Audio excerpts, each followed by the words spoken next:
Bismillah walhamdulillah wa la hawla wa la quwwata illa billah. Ashhadu an la ilaha illallah wahdahu la syarika lah wa ashhadu anna sayyidana Muhammadan abduhu wa rasuluh la nabiyya ba'dah. Allahumma salli wa sallim wa barik ala sayyidina wa habibina wa syafi'ina wa maulana nabiyyina Muhammadin wa ala alihi at-tahirin at-tayyibin wa ashabihi al-ghurri al-mayamin wa man tabi'ahum bi ihsanin ila yaumiddin. Ahibaiil kiram, fi هذه الجلسة الطيبة وبمثل هذا الاجتماع المبارك لا أنسى أن أوصيكم جميعا ونفسي بتقوى الله وبطاعة رسول الله صلى الله عليه وسلم. فنسأل الله سبحانه وتعالى أن يهدينا إلى صراطه المستقيم ويجعلنا من المتقين ويدخلنا جنته جنة النعيم بحق سيد المرسلين والحمد لله رب العالمين. فضيلة الحبائب الشرفاء والمشايخ الفضلاء والأساتذة الكرماء وجميع الحاضرين الأعزاء الأحباء رحمكم الله. Pada kesempatan malam yang berbahagia ini, satu kehormatan bagi saya boleh mendapatkan kesempatan untuk bisa menyampaikan apa yang sepatutnya untuk disampaikan. Karenanya berjuta terima kasih saya sampaikan kepada sahibul hajat, yaitu akhina al-fadil al-ustaz Nuruddin sekeluarga serta jamaah, dan teristimewa untuk ayahanda orang tua saya tercinta Sayyidul Walid Al-Habib Umar Asy-Syatiri hafizahullah ta'ala wa ardah wa matallahu bitul hayati wa nafa'ana bi'ulum fiddin wa dunya wal akhir, amin ya rabbal alamin. Kemudian tidak lupa salam ini juga kita sampaikan kepada tamu kita yang mulia dan berbahagia yang datang dari Hudaydah, Yaman, yaitu Al-Muhtar Mukarram Asy-Syaikh Haidar Al-Ghazali hafizahullah ta'ala wa ra'ah, yang tadi sudah menyampaikan kepada kita satu untayan tausiah yang padat ilmu, padat manfaat, yang luar biasa, begitu indah beliau sampaikan dan sangat-sangat bermanfaat untuk kita semua. Dan tidak lupa salam penghormatan ini juga kita sampaikan kepada akhina al-fadil Ustaz Mubarak, yaitu Tuan Guru Fadli Yamani, yang tadi dengan luar biasa beliau telah menerjemahkan apa yang disampaikan oleh Syekh Haidar, yaitu dengan begitu baik, begitu bagus, mudah dipahami. Mudah-mudahan semua guru-guru kita yang hadir di sini senantiasa diberikan kekuatan istiqamah di dalam Allah dan diberikan kemenangan dalam setiap langkah perjuangan dakwah serta kebahagiaan dari dunia hingga akhiratnya. Amin ya rabbal alamin. Ahibaiil kiram, pada kesempatan malam hari ini saya hanya ingin mengingatkan diri saya dan beserta segenap jamaah tuan-tuan dan puan-puan bahwa pada majelis seperti ini sejak awal tadi kita banyak menyampaikan salam, sholawat kepada Nabi kita Sayyidina Muhammad sallallahu alaihi wasallam. Kita sama berharap bahwa majelis seperti ini akan mampu untuk merangsang rasa cinta mahabbah kita kepada Nabi, untuk lebih merangsang bagaimana kita makin cinta kepada Nabi kita sehingga kita tidak perlu lagi untuk khawatir, bimbang ataupun ragu di dalam menjadikan beliau sebagai uswatun hasanah dalam kehidupan kita. Nabi Muhammad SAW adalah Nabi yang diutus oleh Allah Subhanahu wa Ta'ala sebagai rahmat untuk semesta alam, sebagaimana Allah firmankan dalam Al-Quran Al-Karim, faqala ta'ala li nabiyhi Muhammadin sallallahu alaihi wasallam wa ma arsalnaka illa rahmatan lil alamin. Nabi Muhammad sallallahu alaihi wasallam adalah seorang nabi yang diutus oleh Allah Subhanahu wa Ta'ala sebagai suri tauladan, sebagai qudwatun shalihah, sebagai uswatun hasanah bagi umat manusia, khususnya bagi mereka yang beriman kepada Allah dan hari akhir. Di mana Allah nyatakan dalam firman-Nya, faqala ta'ala laqad kana lakum fi rasulillahi uswatun hasanah liman kana yarjullaha wal yawmal akhir wa dzakarallaha katsiran. Nabi Muhammad sallallahu alaihi wasallam adalah seorang nabi yang telah dipersaksikan oleh Allah sebagai manusia yang memiliki akhlak yang sangat-sangat mulia, amat agung, luhur. Allah nyatakan dalam Al-Quran, faqala ta'ala li nabiyhi Muhammadin sallallahu alaihi wasallam wa innaka la'ala khuluqin 'adzim. Nabi Muhammad sallallahu alaihi wasallam adalah seorang nabi yang manakala kita mencintainya berarti kita mencintai Allah. Siapa yang cinta kepada Allah maka wajib dia untuk mengikuti nabi yang satu ini, saudara. Allah katakan dalam Al-Qur'anul Karim, faqala ta'ala qul in kuntum tuhibbunallah fattabi'uni yuhibbukumullah. Nabi Muhammad sallallahu alaihi wasallam adalah seorang nabi yang jika kita mentaatinya berarti kita telah mentaati Allah. Allah katakan dalam Al-Qur'anul Karim, faqala ta'ala may yuti'ir rasul faqad ata'a Allah. Nabi Muhammad sallallahu alaihi wasallam yang diutus oleh Allah sebagai nabi terakhir penutup segala nabi. Tidak ada lagi nabi baru yang manapun dari manapun diutus oleh Allah Subhanahu wa Ta'ala setelah nabi yang satu ini, saudara. Tegas Allah nyatakan dalam Al-Qur'anul Karim, faqala ta'ala wa kana Muhammadun aba ahadin min rijalikum walakin Rasulullah wa khataman nabiyyin. Jadi Nabi Muhammad sallallahu alaihi wasallam sebagai nabi yang terakhir yang membawa syariat Islam untuk kita semua adalah nabi yang wajib untuk kita cintai, wajib untuk kita taati, wajib untuk kita patuhi, wajib untuk kita jalankan apa-apa yang beliau ajarkan kepada kita, dan wajib untuk kita tinggalkan apa-apa yang beliau larang kita untuk melakukannya.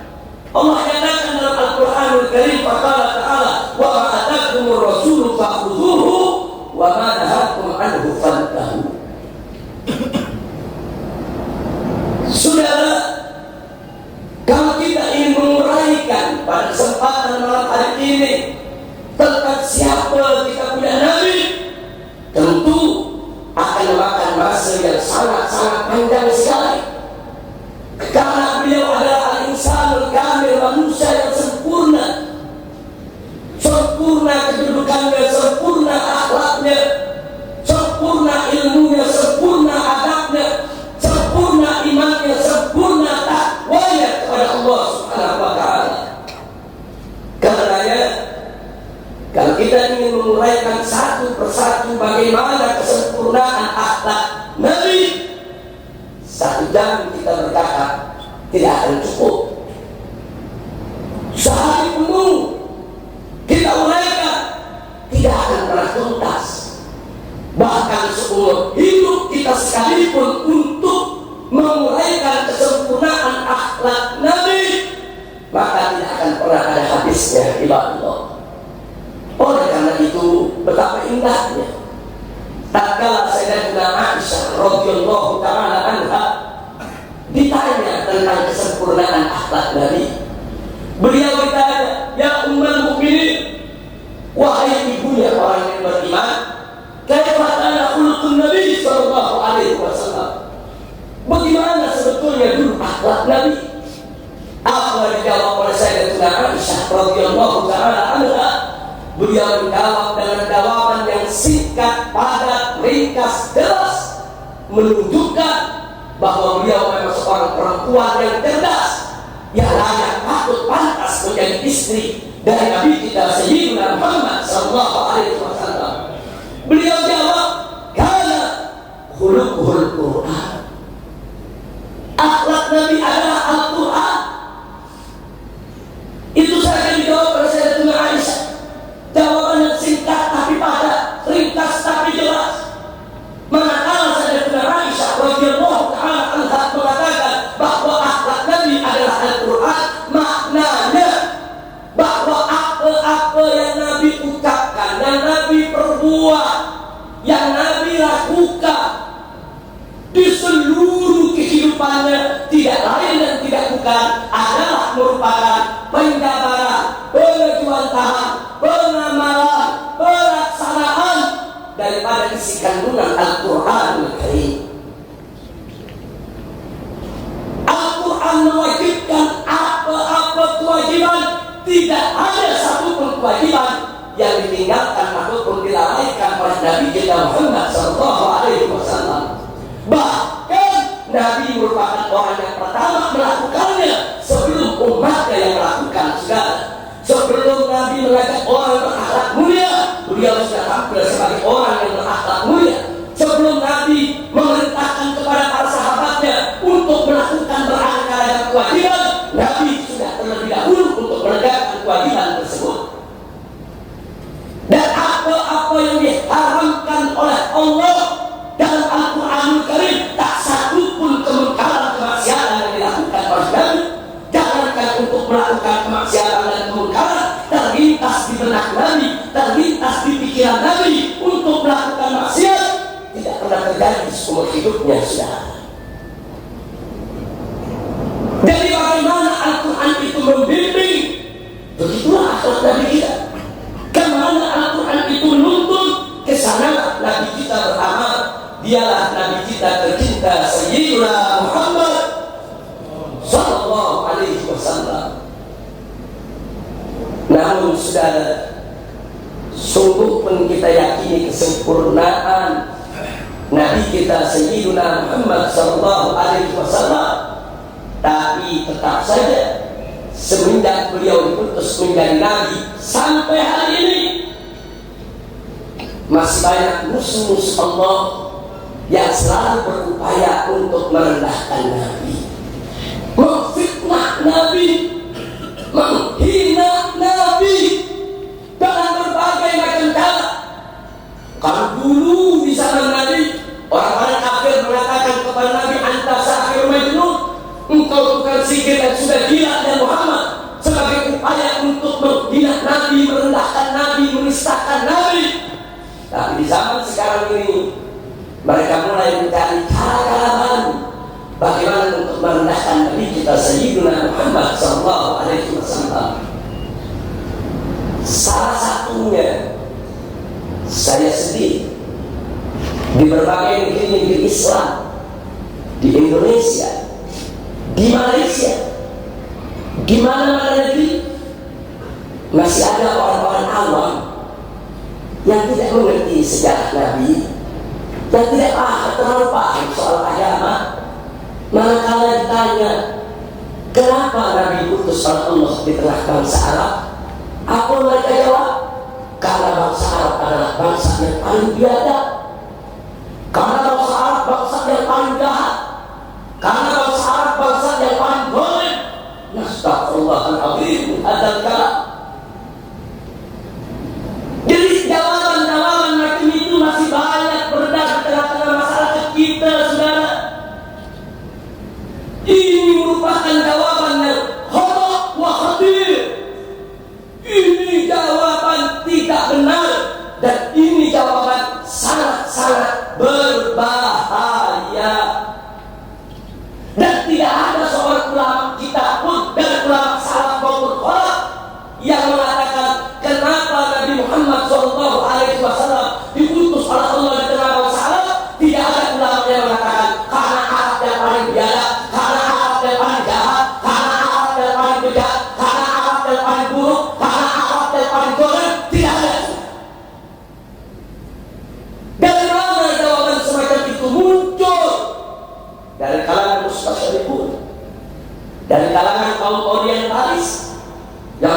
Itu pada malam hari ini saya ingin mengajak sejenak, yuk sama-sama kita mengkaji persoalan ini sekaligus untuk kita, yaitu meluruskannya, saudara.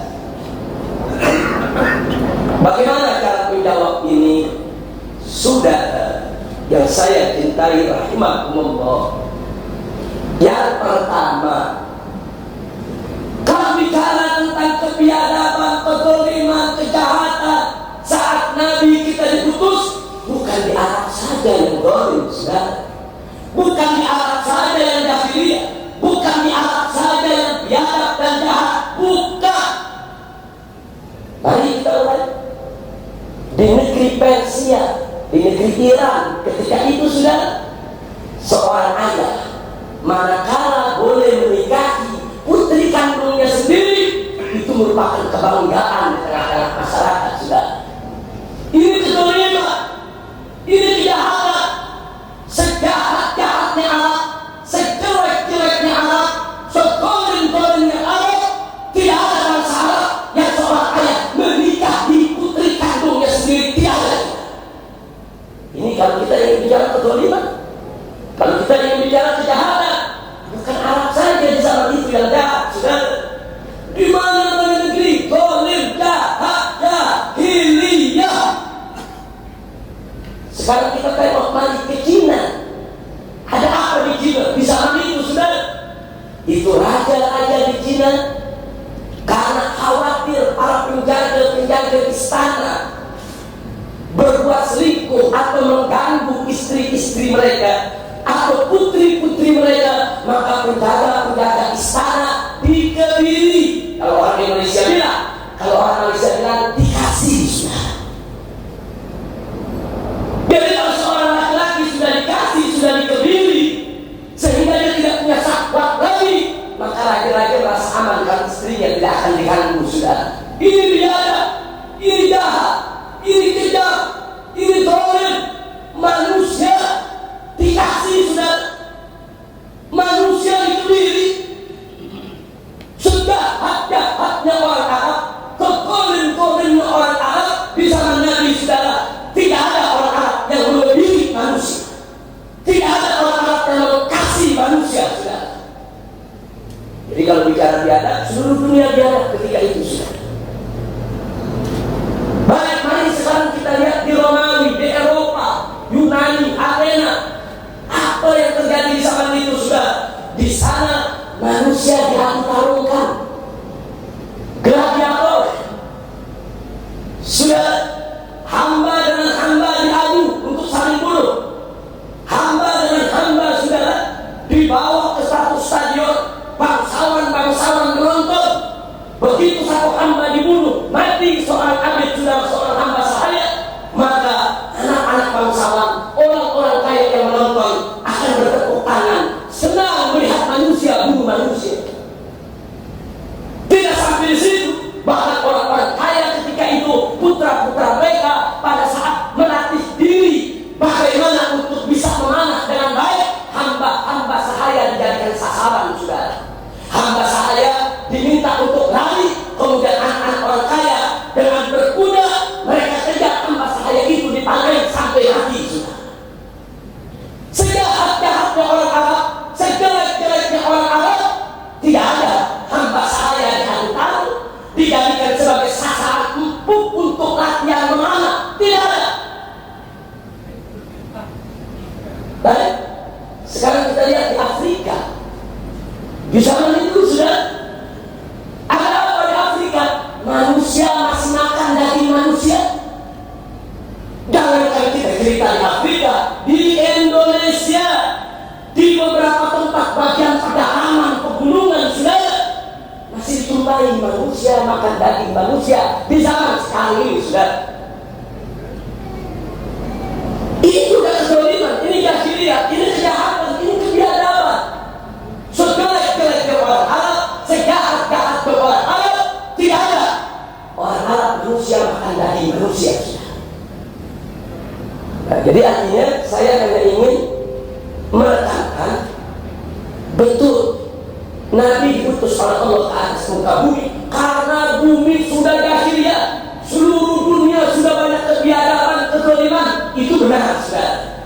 Tapi kenapa diutus di tengah bangsa Arab dulu? Kenapa dilahirkan di kota Mekah? Karena dijawab, karena Arab yang paling biadab, karena Arab yang paling jahat, karena Arab yang paling zalim. Hadbuhankum in kuntum shadiqin.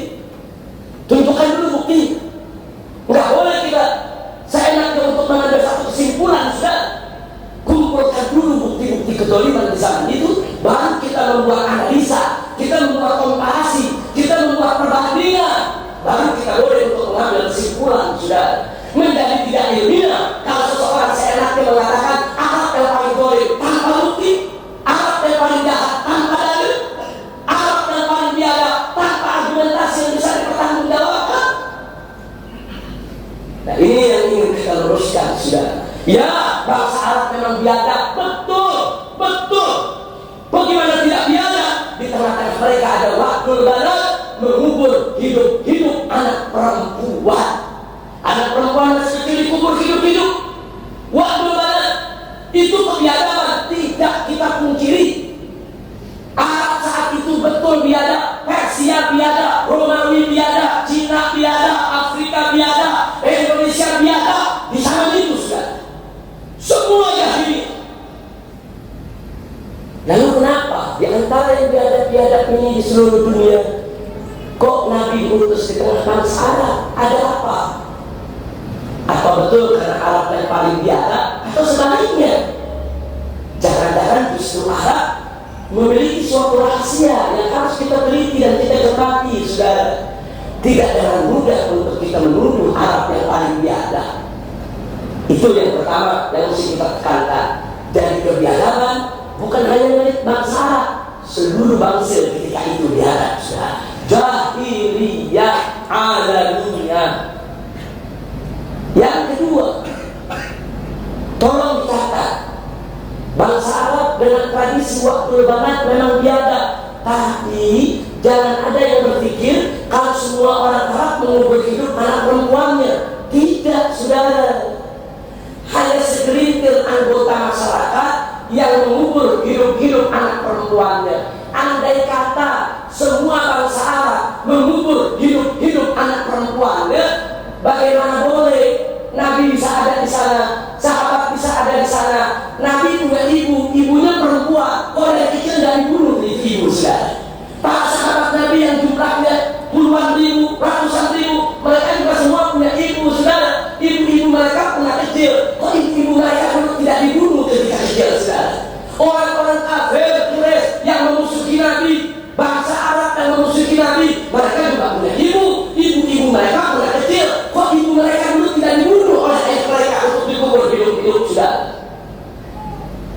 Nah, jadi jangan kita terpancing dengan pemikiran orientalis, pemikiran orang-orang Barat yang ingin memfitnah Islam, memfitnah Nabi, dan ingin merusak sejarah Nabi kita Sayyidina Muhammad sallallahu alaihi wasallam. Betul, ada sebagian orang Arab kalau punya anak perempuan dia tidak suka, dia kubur hidup-hidup anak perempuannya. Tapi tidak semua orang Arab, sudah.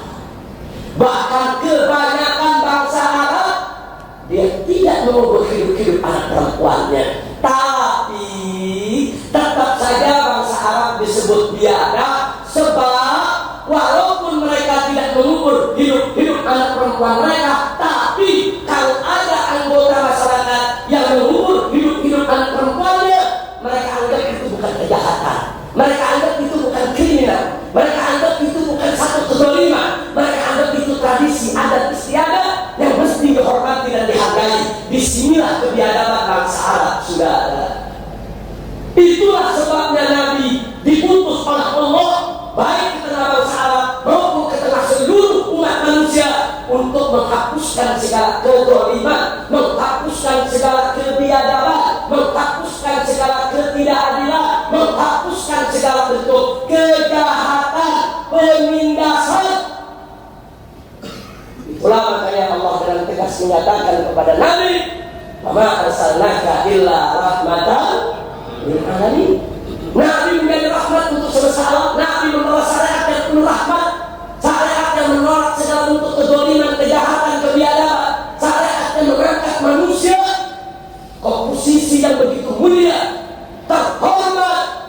memiliki harkat dan martabat, saudara. Alhamdulillah. Itu yang kedua yang ingin saya garis bawahi. Nah, sekarang yang ketiga. Jadi kenapa Nabi diutus di tengah bangsa Arab? Kalau di mana-mana dia ada. Kenapa harus di tengah bangsa Arab? Adalah siapa? Kalau memang Arab itu bukan yang paling dia ada. Jawabnya, yuk mari kita tengok hadis Nabi, saudara. Nabi kita tercinta Sayyidina Muhammad sallallahu alaihi wasallam menyatakan, inna bu'ithu liutammima makarimal akhlak. Sesungguhnya aku diutus oleh Allah hanya untuk menyempurnakan kemuliaan-kemuliaan akhlak. Jadi Nabi ketika hidup di Mekah, saudara, salah satu tugasnya adalah untuk menyempurnakan makarimal akhlak. Maknanya di sana sudah ada makarimal akhlak, sudah ada kemuliaan akhlak, tapi belum sempurna. Nabi diutus oleh Allah untuk menyempurnakan. Innama bu'ithu liutammima. Sesungguhnya aku ini diutus oleh Allah hanya untuk menyempurnakan kemuliaan-kemuliaan akhlak. Artinya di tengah-tengah bangsa Arab yang biadab, di tengah bangsa Arab yang jahat, di tengah bangsa Arab yang bejat, di tengah bangsa Arab yang soleh, ternyata ada makarimul akhlak, ada kemuliaan-kemuliaan akhlak yang tetap terjaga, saudara. Apa di antaranya? Satu, ahlul jud wal karam. Ternyata bangsa Arab itu sudah dikenal sebagai bangsa yang dermawan. Kalau ada tamu-tamu dari tempat datang ke satu suku, jangan coba-coba ada suku lain mengganggu tamunya, saudara. Bangsa Arab dulu siap perang, siap mati untuk membela kehormatan tamunya. Itu terkenal di seluruh negeri, saudara. Itu akhlak mulia, akhlak bagus, membela kehormatan tamu, memuliakan tamu. Nggak sampai di situ. Ini yang orang lupa, saudara. Ternyata bangsa Arab itu ahlul wafa. Orang-orang yang dikenal kan sudah percaya kepada sesuatu, dia akan setia. Oh, ada orang mengatakan begini, Habib, bangsa Arab itu paling biadab karena di dalam Al-Quran Allah menyatakan al-a'rabu asyaddu kufran wa nifaqan. Orang Arab itu kafirnya dan nifaqnya paling keras. Ini ada dalam surat At-Taubah ayat 97. Jadi dalam ayat itu disebut al-a'rabu asyaddu kufran wa nifaqan. Ini dijadikan dalil untuk mengatakan kuliah dalam Quran disebut tuh orang Arab paling keras nifaknya, paling keras kafirnya. Saudara, kalau baca surat At-Taubah ayat 97, baca juga ayat berikutnya 98-nya, baca juga ayat 99-nya. Allah nyatakan di ayat 99, wa minal a'rab may yu'minu billahi wal yawmil akhir. Dan dari orang-orang Arab tadi bakal keras kafir dan nifaknya. Di antara mereka juga ada orang-orang yang beriman kepada Allah dan hari akhir. Jadi Arab itu dikenal ahlul wafa. Dia kalau sudah kafir memang keras kafirnya, tapi kalau dia sudah beriman sulit dicari tandingannya, saudara. Makanya mari kita lihat, Allah Maha tahu bahwa Nabi yang terakhir ini nanti diutus, saudara, itu perlu didampingi dengan manusia-manusia yang siap mengorbankan harta benda, nyawa. Dan itu terbukti. Kenapa Nabi diutus di kota Mekah? Kenapa Nabi hijrah ke Madinah? Karena di kota Mekah dan juga di Madinah Allah sudah siapkan manusia-manusia ciptaan Allah yang di kemudian hari akan menjadi muhajirin, ansor, yang cinta kepada Allah, cinta kepada Rasulnya, mengorbankan harta benda, mengorbankan jiwa raga untuk Allah dan Rasulnya. Jadi Nabi diutus di kota Mekah bukan sembarangan. Tartibul ilahi. Allah sudah atur dalam ilmu azalinya, saudara, bahwa Nabi dilahirkan di kota Mekah karena di sana akan ada sekelompok manusia yang namanya muhajirin dan ansor yang akan bahu membahu, yang akan bekerja sama. Apa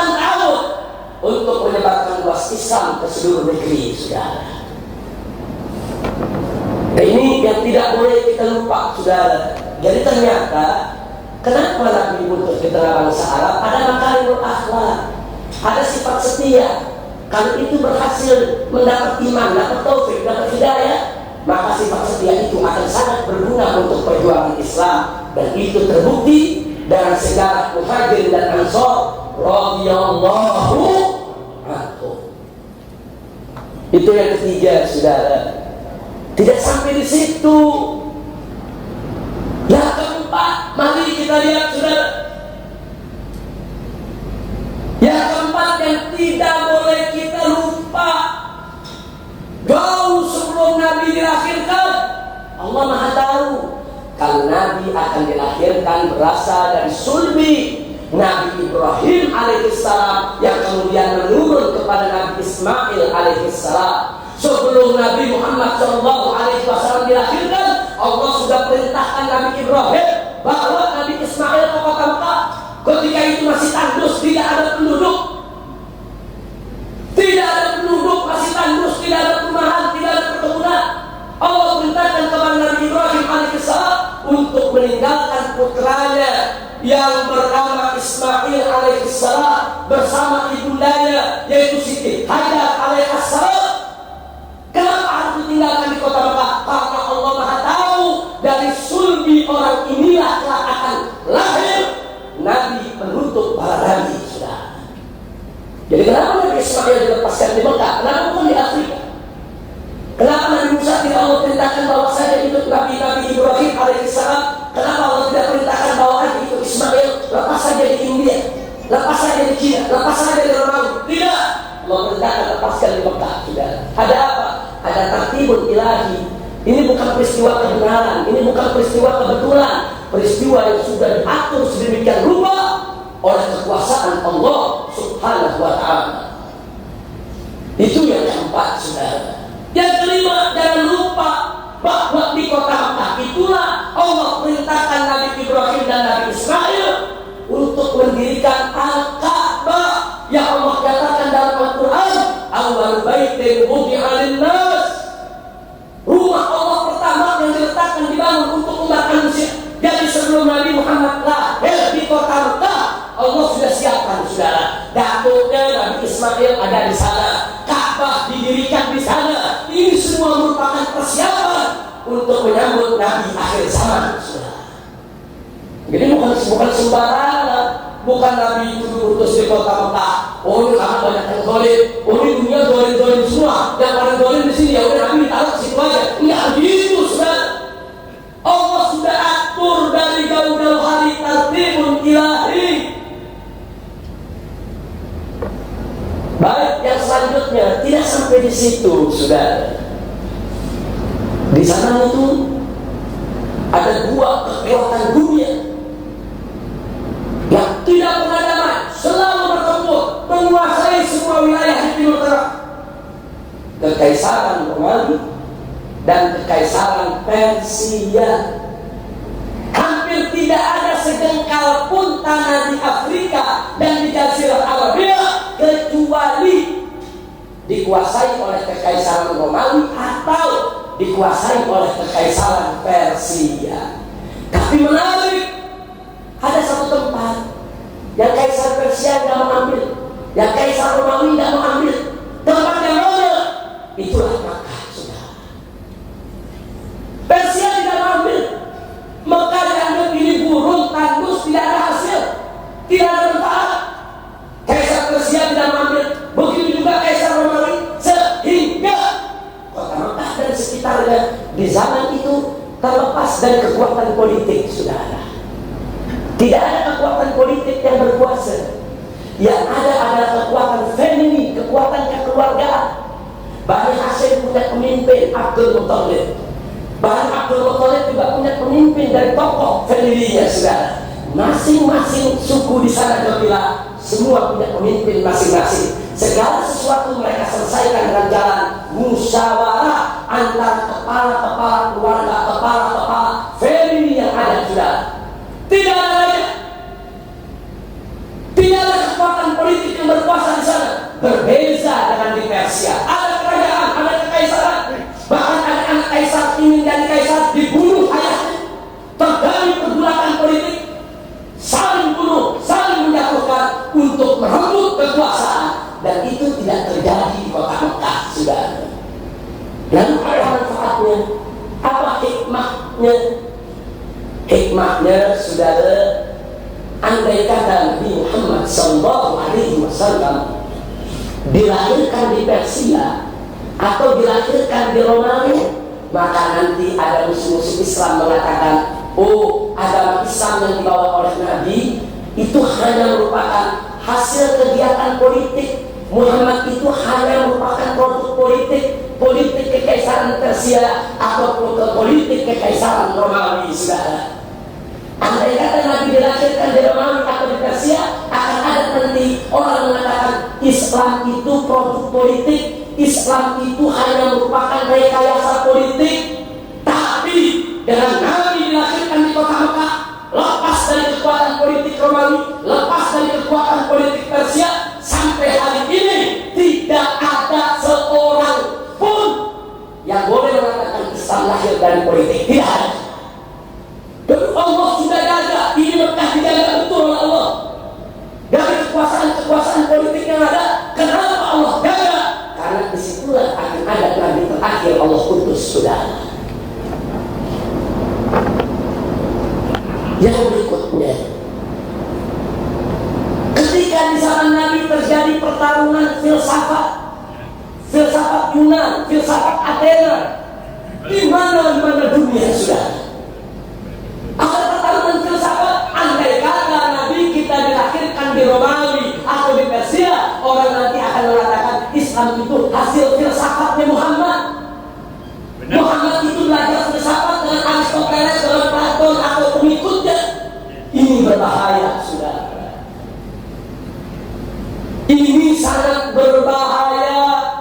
Itulah sebabnya Allah utus Nabi di kota Mekah, sehingga sampai hari ini tidak ada seorang pun yang boleh mengatakan Islam lahir dari filsafat. Tidak ada bukti, saudara.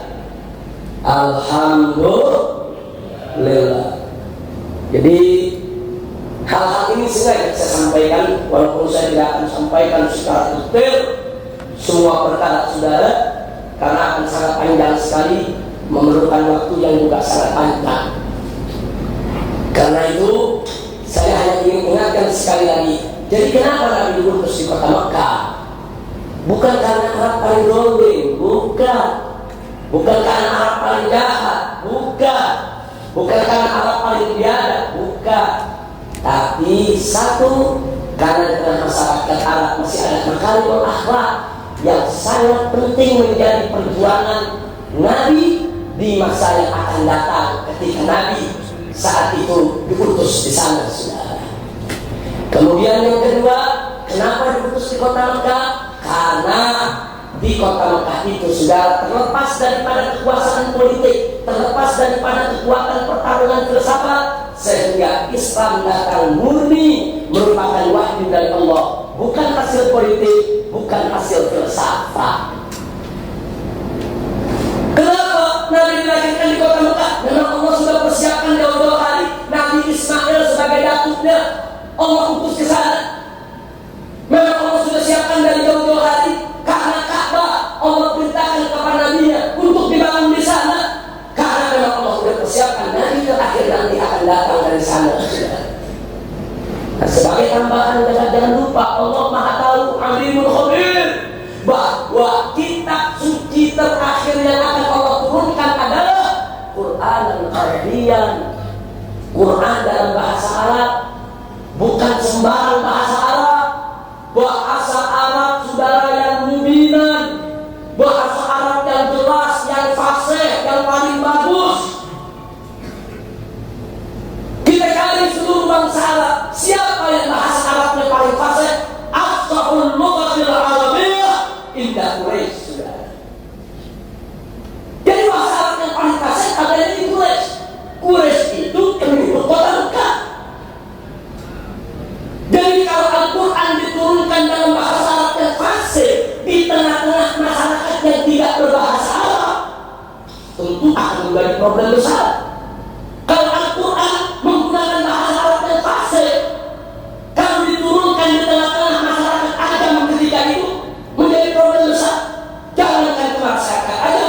diturunkan di tengah bangsa Arab yang bahasa Arabnya tidak fasih, akan menjadi muskilah besar, saudara. Allah jaga. Quran akan diturunkan dalam bahasa Arab yang fasih, dan kabilah yang paling fasih bahasa Arabnya adalah Quraisy, dan Quraisy tinggal di Mekah, saudara. Jadi memang sudah diatur oleh Allah sedemikian rupa bahwa dari sanalah Nabi terakhir akan diutus, saudara. Kita bisa bayangkan kalau Al-Quran dengan bahasa Arab yang begitu fasih, terus Nabi diutus di Johor Baru atau di Jakarta, apa yang terjadi, saudara? Nah ini yang perlu kita nggak sampai di situ. Al-Quran itu diturunkan dalam bahasa Arab karena bahasa Arab memiliki keunikan yang tidak dimiliki oleh bahasa-bahasa dari bangsa-bangsa mana saja, saudara.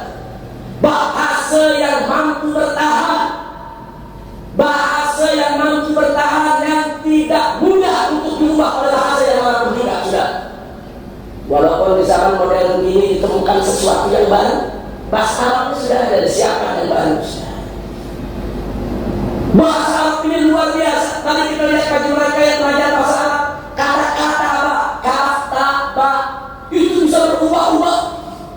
Dari kata ba bisa jadi kate, kutai, maktub, kutub, kitab. Luar biasa. Belum lagi tasrif fi'ilnya, saudara. Dan kata ba menjadi kata ba, kata bu, dan seterusnya. Luar biasa. Dan ini tidak dimiliki oleh bahasa Arab juga, saudara. Nah, siapa yang punya kekuatan bahasa tersebut? Siapa yang memiliki kefasihan bahasa tersebut? Adanya di Quraisy. Quraisy itu ada di kota Mekah, saudara. Nah, ini yang saya mau sampaikan. Kalau kita mulai lagi, masih banyak lagi, saudara, rahasia-rahasia yang ada. Kenapa Nabi diutus di tengah bangsa Arab? Tapi yang jelas malam ini tujuan saya hanya ingin menafi, tidak benar kalau Nabi diutus di tengah bangsa Arab, orang Arab jahat, Arab Angkor, Arab Andiana, Arab Arif, yaitu yang paling banyak melakukan pengungkapan kemaksiatan. Tidaklah, jangan oleh seluruh dunia saat itu boleh, sudah. Tapi kenapa harus tengah bangsa Arab? Karena bangsa Arab memiliki rahasia yang Allah pernah mengetahui tentang rahasia tersebut, yang kali ini bisa kita pelajari satu persatu, dan akhirnya bisa boleh kita pahami kenapa Nabi diutus di sana, saudara. Alhamdulillahirabbil alamin. Nah, ini yang saya sampaikan. Ini sengaja Habib Umar Asy-Syadhili, saya punya guru tercinta. Kenapa ini saya sampaikan? Setahun yang lalu ada seorang tokoh besar di Indonesia memimpin NGO Islam besar dalam satu acara tabligh akbar yang dihadiri tidak kurang dari 100.000 orang di Palu, Sulawesi Tengah. Dia berceramah seperti yang tadi saya sampaikan. Saudara, kenapa Nabi itu diutus ke tengah bangsa Arab? Karena Arab paling biadab, karena Arab paling dolim, paling jahat. Dia pakai dalil al-a'rab asyaddu kufran wal nifaq. Selesai ceramah, sudah, karena saya duduk agak jauh, kita berupaya untuk mendekati. Tapi karena selesai ceramah, tokoh besar langsung naik ke mobil menghilang di Jakarta, kita cari dan kita temui. Kita kritik, kita protes, tidak betul yang Anda katakan. Dan akhirnya yang bersangkutan minta maaf. Dan yang bersangkutan kita minta untuk menarik ucapannya, memperbaiki tengah umat, saudara. Jadi saya pikir kalau ada seorang tokoh saja boleh terpleset bicara macam itu, bagaimana orang awam, saudara? Dulu waktu Indonesia dijajah oleh Belanda, itu Belanda yang bicara begitu. Dulu ada Profesor Dr. Sudok Hugrun dikirim oleh Belanda, saudara, pura-pura masuk Islam, belajar di kota Mekah, namanya diganti menjadi Abdul Ghaffar. Datang ke Aceh, pura-pura jadi ulama untuk memecah belah umat Islam di Aceh. Datang ke Jakarta, ke Batavia, saudara, juga untuk memecah belah umat. Nah, Sudok Hugrun inilah di Indonesia yang pertama kali menyebarkan kenapa Muhammad itu diutus di Arab. Arab paling dolim, Arab paling jahat, Arab paling biadab. Ini dulu Profesor Dr. Sudok Hugrun Al-Hulandi yang mengatakan, saudara, limadha bu'ithan nabiyyu sallallahu alaihi wasallam fi jaziratul Arab li'anna al-Arab asyaddu kufran, asyaddu nifaqan, asyaddu zulman. Nastaghfirullah azim min hadzal kalam. Para ulama kita, para habaib kita mulai membenahi itu. Dulu Indonesia dijajah, tidak punya koran, tidak punya majalah, sudah Belanda yang punya, dapat semua hubungan disebarluaskan ke seluruh Indonesia macam itu.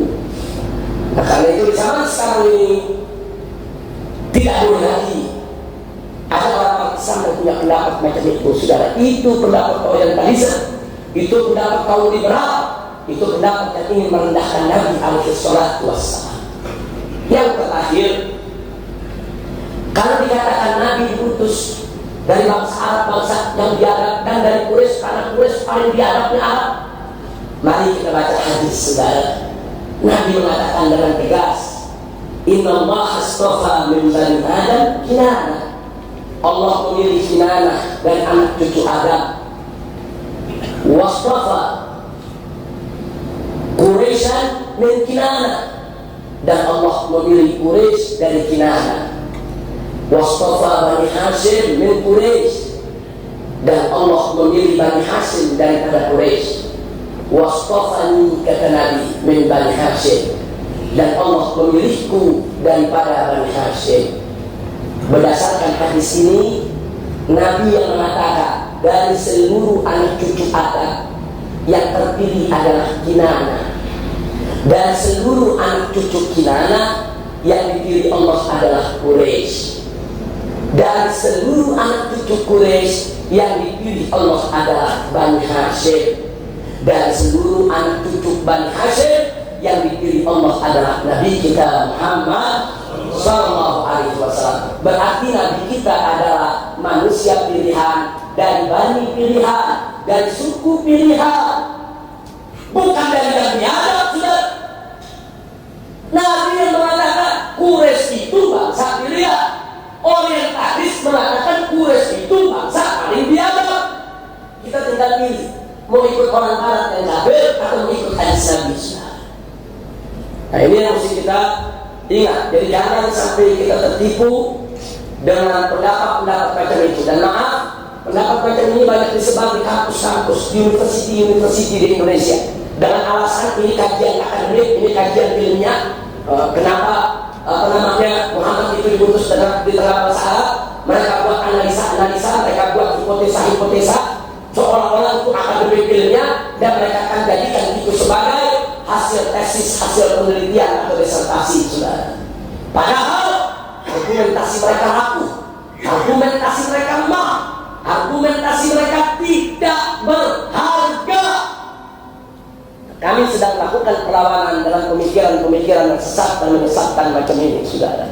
Nah, itu yang ingin saya sampaikan pada kesempatan malam hari ini. Maka itu bersyukurlah semua yang hadir di sini punya guru-guru yang begitu bagus, yang berakidahkan Ahlus Sunnah wal Jamaah. Di sini ada Habib Umar Syafii, di sini ada tuan guru Fadli Yaman, di sini juga ada tuan guru yang lainnya, yang lain hadir al-aqidah Ahlus Sunnah wal Jamaah, yang tidak mereka beralih daripada akidah Ahlus Sunnah wal Jamaah. Pegang kuat-kuat akidah Ahlus Sunnah wal Jamaah, belajar betul yang dikatakan tadi barusan oleh tuan guru kita Fadli Yaman. Tadi beliau katakan, jangan ambil ilmu di tepialah, jangan ambil ilmu dari sembarang orang, ambil ilmu dari orang yang jelas akhlaknya, jelas ilmunya, jelas akidahnya, jelas siapa dan dari mana sumbernya, sudah. Kalau kita tidak mau tersesat jalan, mudah-mudahan guru-guru kita di sini semua senantiasa diberkahi Allah Subhanahu wa taala, dan mudah-mudahan apa yang saya sampaikan ini mudah-mudahan bisa menjadi penambah pelajaran kita, membuka wawasan kita untuk ke depan kita bisa lebih hati-hati lagi di dalam menyerap segala pemikiran yang bisa merusak daripada akidah kita. Mudah-mudahan apa-apa yang benar yang saya sampaikan tentunya itu semata-mata hanya dari Allah Subhanahu wa taala, dan apa-apa yang tidak benar itu merupakan dari kelemahan saya dan hanya dari godaan setan dan hawa nafsu belaka. Mudah-mudahan Allah mengampuni kita semua. Itu saja yang bisa saya sampaikan pada kesempatan malam hari ini. Sekali lagi saya aturkan berjuta terima kasih kepada Ustaz Nurdin yang telah membuat yaitu majelis ini luar biasa. Sungguh satu kehormatan bagi saya boleh yaitu menyampaikan apa yang sepatutnya disampaikan sebagaimana yang sudah saya uraikan tadi. Sekali lagi terima kasih kepada Ustaz Nuruddin dan tentunya terima kasih kepada ayah anda tercinta Sayyidul Walid Habib Umar Syafiri, karena beliau yang selama ini yaitu selalu memberikan dorongan, memberikan sokongan yaitu kepada perjuangan yang kita lakukan di Indonesia selama ini, begitu juga di berbagai negeri lainnya. Kita doakan beliau saat ini kita lihat dalam keadaan kurang sehat, khususnya kaki beliau. Kita doakan semoga Allah mengangkat penyakitnya, Allah berikan kesehatan, Allah berikan yaitu afiat kepada guru kita, amin ya rabbal alamin. Dan itu saja yang boleh saya sampaikan pada malam kali ini. Akhirnya terima kasih atas segala perhatian, mohon maaf atas segala kekurangannya. Hadani Allah wa iyyakum ila siratal mustaqim. Wassalamualaikum warahmatullahi wabarakatuh.